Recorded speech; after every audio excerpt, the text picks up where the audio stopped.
Hi,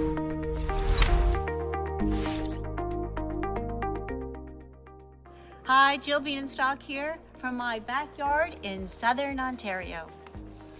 During this time of isolation, I like to share simple and fun outdoor activities that you can do with your kids in your own backyard.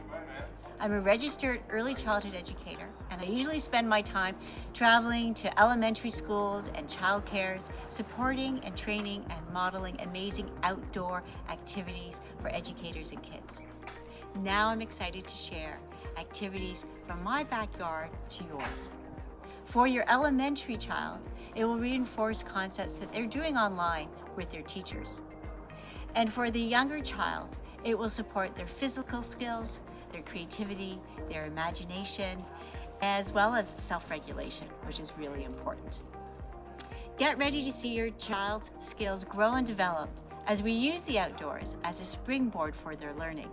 Check out our weekly videos and find out how easy it is to provide a learning environment that works.